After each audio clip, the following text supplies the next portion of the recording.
पश्चिम बंगाल में जिस तरह से एसआईआर चुनाव आयोग करा रहा है उसको लेकर ढेर सारे एक तरह से आरोप प्रत्यारोप का दौर चल रहा है। टीएमसी का कहना है कि एसआईआर बंद होना चाहिए, बीएलओ के ऊपर बहुत ज़्यादा प्रेशर है, बीएलओ सुसाइड कर रहे हैं, बिना किसी तैयारी के एसआईआर किया गया है। वहीं बीजेपी का कहना है कि अनप्रेसिडेंटेड तरीके से जिस तरह से वोटर लिस्ट में कुछ ऐसे बूथ हैं जहां पर लोगों की संख्या डिजिटाइज हो गई है, वो अपना फॉर्म लेके पहुंच गए हैं एक तरह से, तो उसमें कहीं ना कहीं शक पैदा होता है। तो इस मुद्दे को समझते हैं हमारे साथ ज्योतिर्मय महतो साहब हैं जो बीजेपी के सांसद हैं पश्चिम बंगाल से। महतो साहब, बहुत बहुत स्वागत है आपका। सबसे पहले तो ये बताइए कि पश्चिम बंगाल में एसआईआर को लेकर इतना जो कंट्रोवर्सी चल रही है, पूरा जो विवाद हो गया है, तो क्यों बीजेपी खुद अब ज्ञानेश कुमार पे सवाल उठा रही है कि भाई 2 दिन में इतने ज़्यादा फॉर्म कैसे डिजिटाइज हो गए? देखिए, पश्चिम बंगाल में जो वर्तमान परिस्थिति है, हम लोग देखेंगे तो पश्चिम बंगाल का ममता शासन से पहले से ही डेमोग्राफी चेंज होने का पूरा एकदम शुरू हो गया था। अब ममता बनर्जी आने के बाद पूरा बॉर्डर एरिया में और आज के डेट में तो पुरुलिया में भी, मैं जहाँ से लोकसभा सदस्य हूँ, वहाँ भी बहुत सारा जगह में ऐसा आपको दिखाई देगा, या तो दिखाई दे रहा था कि नए लोग अचानक वो होकर ही कर रहा है, कहीं दुकान खोल के बैठ गया है जिसको आदमी पहचानता ही नहीं है।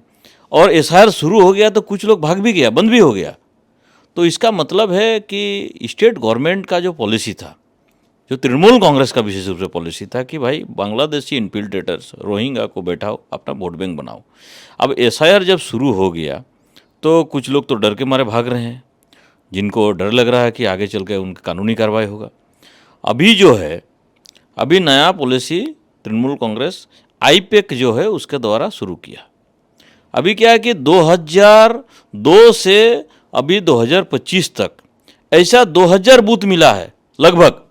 ये आंकड़ा मेरे पास एकदम जेन्युइन नहीं है, लेकिन जो लगभग मुझे पता चल रहा है, यह तो न्यूज में भी चल रहा है कि जहाँ 2200 ऐसा समथिंग बूथ है जहाँ एक भी आदमी नहीं मरा है, एक भी आदमी कहीं नहीं गया है, एक भी आदमी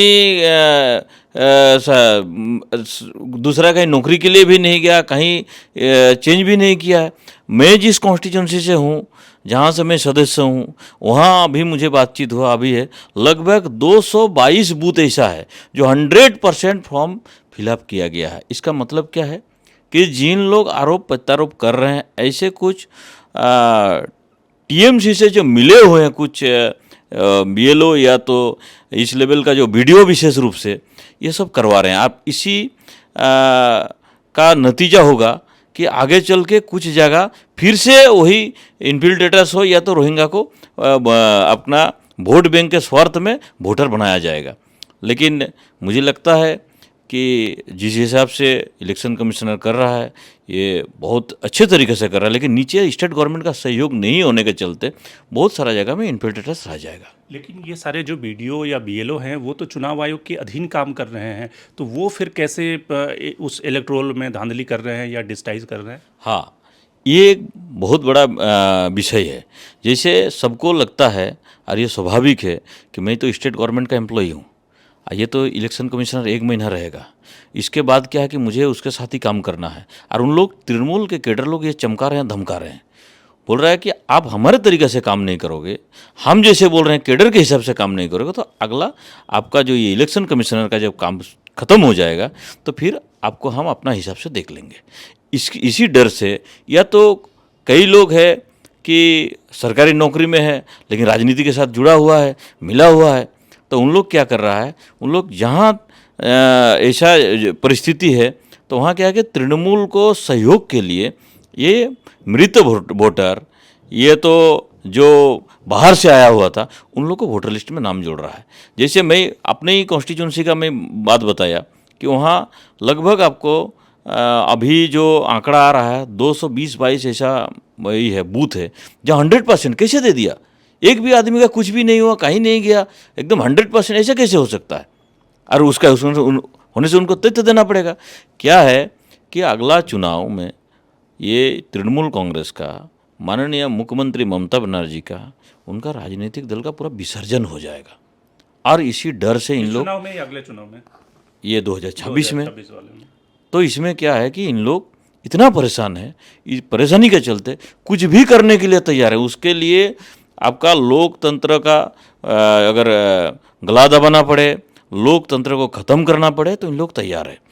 तो ये कैसे हुआ? जैसे कि क्या बिहार से सबक लेते हुए जो आप कह रहे हैं कि आईपैक के लोगों ने सबको पहले से तैयार कर दिया, उन्होंने पहले से ही वोटर लिस्ट में किस तरह से 100% होना चाहिए, वो सब बिहार से उन्होंने तैयारी कर ली?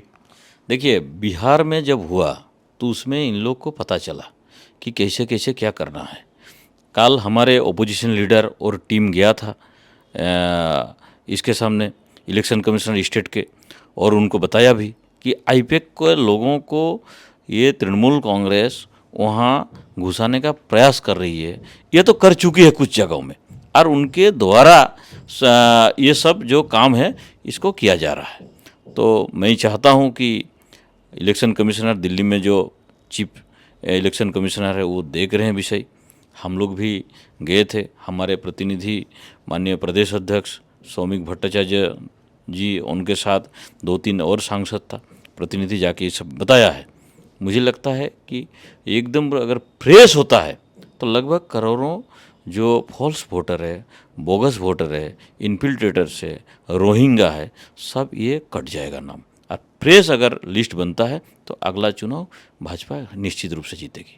तो आप कह रहे हैं कि ममता बनर्जी ने एक तरह से पूरी बाजी पलट दी है। जो आप लोग कह रहे थे कि 13 लाख इन्फिल्ट्रेटर है, रोहिंग्या है, बांग्लादेशी है, वो सारे वापस लिस्ट में आ गए हैं।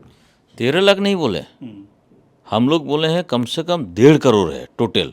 ये मृत वोटर, इन्फिल्ट्रेटर्स और रोहिंग्या मिलके इतने लोगों का नाम जोड़ा गया है। लगभग 1 से 1.5 करोड़, इसका सही आंकड़ा तो कोई नहीं बोल सकता है।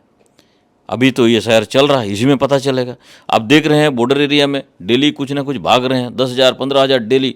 कलकत्ता बेल्ट में आप देखिएगा कि जहाँ झुग्गी झोपड़ी सब साफ हो गया है। मीडिया के माध्यम से हम भी देख रहे हैं, हम लोग भी पार्टी के कैडर के माध्यम से सुन रहे हैं। तो क्या कि गया कहाँ, अचानक खाली कैसे हो गया?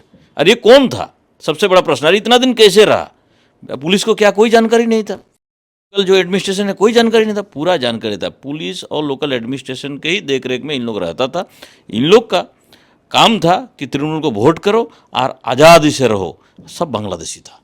एक जो सवाल, तो इससे एक बात तो प्रूफ होती है कि जिसकी भी जहाँ पे सरकार है वो कहीं ना कहीं गड़बड़ी कर सकता है इलेक्टोरल रोल में। वो पश्चिम बंगाल में दिख रहा है।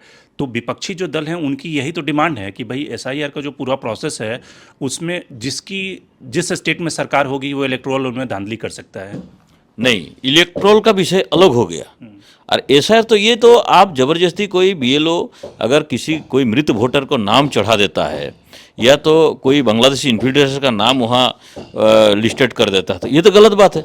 हम लोग तो चाहते हैं, इलेक्शन कमिश्नर भी वही चाहता है कि फ्रेश वोटर लिस्ट हो, जो जेन्युइन है, जो यहाँ का व्यक्ति है, जिसका वोटर लिस्ट में नाम होना चाहिए, जिसका अधिकार है, जिसका पूर्वज यहाँ है और जो जिंदा है, ऐसे लोगों का नाम वहाँ लिस्टेड होना चाहिए।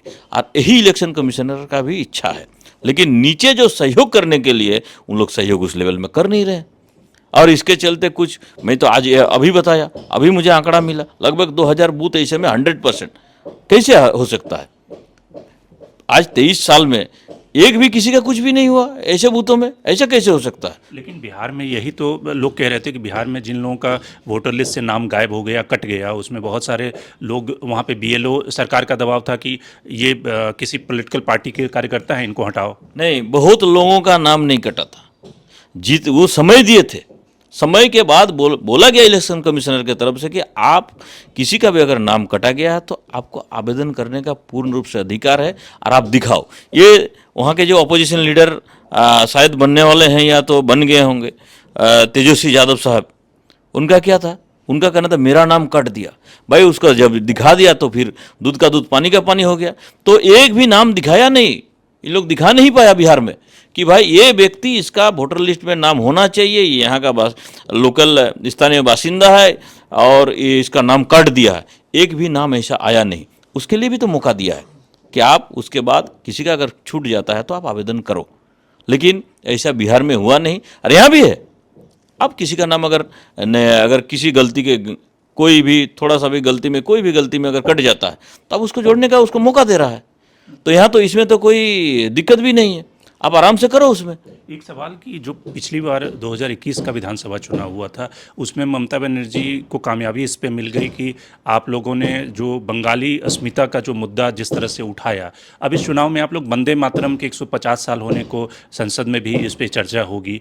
ममता बनर्जी कह रही है कि आप टैगोर की जगह बंकिम चंद्र चट्टोपाध्याय के जरिए बंगाली नेशनलिज्म में डिवीज़न करने का एफर्ट कर रहे हैं। तो क्या ममता बनर्जी ये वंदे मातरम जो है इसको एक्सेप्ट नहीं करती है? मुझे यही सवाल है आपके माध्यम से। इतना बड़ा देश भर में वंदे मातरम का जो नारा है, इतना बड़ा जो वो गर्व का विषय है, और उसमें 150 साल जो सार्ध शतवर्ष जो है उसमें कोई भी कार्यक्रम नहीं, कुछ भी नहीं। आप क्या करना चाहती हो? आपका मकसद क्या है? बांग्लादेश का नारा यहाँ लाती हो, जय बांग्ला, हाँ, खेला होवे बांग्लादेश का नारा लाती हो। और जब वंदे मातरम का नारा उस टाइम जब आज़ादी के लिए पूरा जो स्वतंत्र सेनानी जब दिया करता था, आज वंदे मातरम गाने से एकदम पूरा रोंगटे खड़ा हो जाता है, देशभक्ति सबका उछल उछल के आता है, उसको आप नकार रही हो। हम लोग तो टैगोर साहब को भी मानते हैं और हम लोग बंकिम बाबू को भी मानते हैं, इसमें कोई दोहराई नहीं। उनको एक्सेप्ट नहीं है ये। वो कहीं टैगोर साहब का जो फोटो को जलाया जाता है तृणमूल कांग्रेस की ओर से, लेकिन तृणमूल कांग्रेस के पार्टी की तरफ से कोई उसका निंदा चर्चा कुछ नहीं। तो इसका मतलब क्या है? इसका मतलब यही है कि ना तृणमूल कांग्रेस टैगोर साहब को मानती है और ना बंकिम बाबू को मानती है। तो क्या है कि उन लोग का सिर्फ वोट बैंक है और वोट बैंक के चलते ये सब कर रहा है। अब देखे होंगे कुछ दिन पहले ही कि विश्व गुरु रविंद्रनाथ टैगोर का ये जो फोटो है, फोटो को ओपन तृणमूल कांग्रेस का नेता लोग जला दिया। हम लोग विरोध किए, पूरा प्रदेश भर विरोध किए इसका, लेकिन कोई प्रशासन से भी कोई कार्रवाई नहीं और तृणमूल कांग्रेस का तो कोई स्टेटमेंट भी नहीं आया। तो ये जनता देख रही है, पूरा देश की जनता देख रही है कि आपका क्या मकसद है। एक बीजेपी कर्नाटक के बीजेपी नेता ने कहा कि जो जनगण मन था वो तो ब्रिटिश के प्रशंसा में गाया गया गीत था। तो आपको लगता है कि वो कहीं ना कहीं रविन्द्रनाथ टैगोर को लेकर बीजेपी उस तरह से उत्साहित नहीं है जितना बंकिम चंद्र चट्टोपाध्याय, क्योंकि वो नेशनलिस्ट की धारा जो है उसके प्रखर वक्ता थे? नहीं, हम लोग दोनों मानते हैं। रविन्द्रनाथ टैगोर भी हमारे लिए प्रणीय पूजनीय है और बंकिम चंद्र चट्टोपाध्याय भी हमारे लिए प्रणीय और पूजनीय है। इसमें कोई ही नहीं है, दोनों हमारे लिए महापुरुष हैं। आज दोनों देवतुल्य हैं हमारे लिए। इस चुनाव में बीजेपी किस नैरेटिव के साथ पश्चिम बंगाल में आपको उम्मीद है कि बीजेपी की सरकार वहाँ पे आएगी? देखिए, पिछले 15 साल में जितना भ्रष्टाचार हुआ है, ये शिक्षक घोटाला हो या तो एक एक चीज़ बालू, कोयला, पत्थर, ये सब, ये जो भर्ती का जो घोटाला हुआ है नौकरी का, ये आदमी देख चुका है, उब चुका है। आदमी चाहता है कि ममता बनर्जी के ऊपर कानूनी कार्रवाई हो, उसके पार्टी के जो कैडर है, जो विधायक लोग इतना इतना घोटाला किया है, कार्रवाई हो। लोग देखना चाहता है, बंगाल की जनता देखना चाहती है कि इसका पूरा पॉलिटिकल विसर्जन हो जाए माँ गंगा के ऊपर। जैसे हम लोग विसर्जन करते हैं, इसे पॉलिटिकल विसर्जन होना चाहिए, ऐसा बंगाल की जनता चाहती है और मुझे लगता है इस बार हो जाएगा। पिछली बार आप लोगों ने जय श्री राम का नारा दिया था, इस बार आप माँ काली पे आ गए, तो पिछली गलतियों से आप क्या सीख रहे हैं? नहीं, हम लोग पिछले कोई गलती भी नहीं किए थे और जैसे जय श्री राम का नारा है वैसा माँ काली का भी नारा है। दोनों नारा है, दोनों भगवान है हमारे, इसमें कोई नहीं। जय माँ दुर्गा भी है, जय माँ काली भी है और जय श्री राम भी है, सब है, कोई हम लोग छूट नहीं। पिछले गलती कहाँ था? 3 से हम लोग 77 आए थे। कौन सा ऐसा राजनीतिक दल है? ममता बनर्जी कई बार चुनाव लड़ी है, आप मुझे दिखाइए ना। है एक बार में उसको ओपोजिशन लीडर नहीं बन रहा था, ऐसा सिचुएशन था उसका। हाँ, एक बाई इलेक्शन हो के अर्जुन सिंह भाटपाड़ा में जीत के आया, तब 2006 में उसका ओपोजिशन लीडर बैठा। तो हम लोग कहाँ, हम लोग 3 से एकदम सीधे 77 में हम लोग 2 सांसद थे, उसे 18 आए, 12 आए, ऊपर नीचे होते रहता। लेकिन क्या है कि अगला चुनाव में हम लोग 77 से 177 एकदम जाएंगे और ये बंगाल की जनता तय करके रखी है। एक अंतिम सवाल कि क्या भ्रष्टाचार आपके लिए सबसे बड़ा मुद्दा है, महिलाओं की सुरक्षा सबसे बड़ा मुद्दा है? क्योंकि ममता बनर्जी का जो ग्रास रूट कनेक्ट है एज ए वुमेन लीडर होने के कारण, स्ट्रीट फाइटर है, वो काफ़ी मजबूत है। तो किस मुद्दे के जरिए आप ममता को हराएंगे? देखिए, बंगाल में कोई भी महिला 8 साल की जो बेटी है, बच्ची है, उससे लेके 80 साल की जो माँ है, कोई भी सुरक्षा नहीं है। अब ये जब सत्ता में आई तब से आप देखिए क्या है कि आपका कामधुनी का जो घटना घटा, उसके बाद आपका कलकत्ता में पार्क स्ट्रीट से लेकर अभी दुर्गापुर में मेडिकल कॉलेज की एक बहन जो उड़ीसा से पढ़ने के लिए आई थी, उस घटना के एक दिन बाद मैं भी दुर्गापुर वहाँ पहुँचा, आंदोलन में मैं भी शामिल हुआ। क्या था उसका? उसका यही था कि कॉलेज से थोड़ा सा निकल के कुछ नाश्ता वगैरह खरीदने जा रहे थे। ये कौन था? ये दरिंदा था। दीदी का जो दूधेल गाय वोट बैंक पकड़ के ले गया। और दीदी क्या सजेशन देती है कि शाम को मत निकलो। भाई आप कौन सा प्रदेश में हो, कौन सा देश में हो? आप ये सजेशन देती हो एक महिला मुख्यमंत्री होते हुए कि आप शाम को मत निकलो, आपको घर में ही रहना है, आप बाहर सुरक्षा आपके लिए नहीं, आप सुरक्षित नहीं हो। इसका मतलब क्या है? आप सिर्फ दिन के लिए मुख्यमंत्री हो, रात के लिए नहीं। होम मिनिस्टर कौन है? आप हॉस्पिटल वहाँ बेकार पड़ गया है, आप शिक्षा का व्यवस्था एकदम खत्म हो गया है। अब मेरे ही यहाँ जहाँ घर है वही आसपास में मैं हाई स्कूल का एक एक करके अगर दिखाऊंगा, जहाँ 30, 32, 35 शिक्षक होना चाहिए, 2-3 जन चलाता। अभी एक शिक्षक मिला था मुझे, मैंने पूछा मिडिल स्कूल है, बोला मास्टर साहब कैसा चल रहा है? बोला किसी तरह चल रहा है। बोला क्या भाई आप तो अच्छे हो, मास्टर साहब हो। उन्होंने मुझे खुद बताया कि मेरा 4 क्लास है, मिडिल स्कूल है, अपर प्राइमरी जिसको बोलते हैं, 2 शिक्षक हैं। मैं नाम नहीं लेना चाहता हूँ, नहीं तो कार्रवाई हो जाएगा उसके ऊपर। बोला मैं कैसे करूँ? ये क्लास में एक बार जाता हूँ, इस क्लास दौड़ के जाता हूँ। अच्छा मिडिल स्कूल है, हाई तो स्वाभाविक रूप से अलग अलग विषय में अलग अलग टीचर होना चाहिए, लेकिन 2 ही टीचर चलाते हैं। ये पूरा पश्चिम बंगाल का परिस्थिति है। तो इसमें क्या है कि लोग इसका जो नौटंकी है इस गवर्नमेंट की, इस नौटंकी को नहीं पसंद कर रही है। लोग चाहती है कि भाजपा का सरकार आए, मोदी जी का सरकार आए। बहुत बहुत धन्यवाद ज्योतिर्मय जी। इनका कहना है कि एक तरह से भ्रष्टाचार का जो मुद्दा है और महिलाओं की सुरक्षा का जो मुद्दा है वो पश्चिम बंगाल में एक तरह से ममता बनर्जी की सरकार इस बार पलट देगी और बीजेपी की सरकार की वहाँ पर पहली बार पश्चिम बंगाल में बीजेपी वहाँ पे सत्ता में वापस लौट रही है। बहुत बहुत धन्यवाद हमसे जुड़ने के लिए।